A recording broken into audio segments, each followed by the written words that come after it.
ചേർന്നാൽ വലിയ നദിയാകും. അതുപോലെ രണ്ട് ഒന്നുകൾ കൂടി ചേർന്നാൽ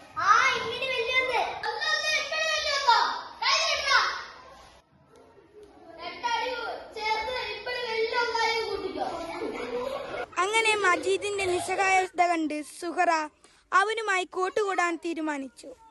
സുഹറ മജീദിന്റെ അടുത്തേക്ക് സ്ഥലം മാറിയിരുന്നു. അതോടെ മജീദ് അടികൊള്ളാതായി. അത്ഭുതകരമായി മജീദിന്റെ കണക്കുകൾ ശരിയാവാൻ തുടങ്ങി.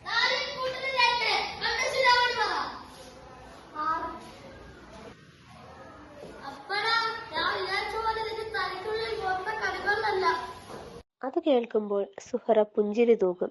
അതിന്റെ പൊരുൾ മറ്റാർക്കും മനസ്സിലായില്ല. മജീദിന്റെ കണക്കുകൾ ശരിയാകുന്നതിന്റെ രഹസ്യം സുഹറയുടെ മന്ത്രഹാസത്തിൽ ഒളിഞ്ഞിരുന്നിരുന്നു. താമരപ്പൂങ്കാവനത്തിൽ താമസിക്കുന്നോളെ, പഞ്ചവർണ്ണ പൈങ്കിളിയിൽ പങ്കുറങ്കുള്ളോ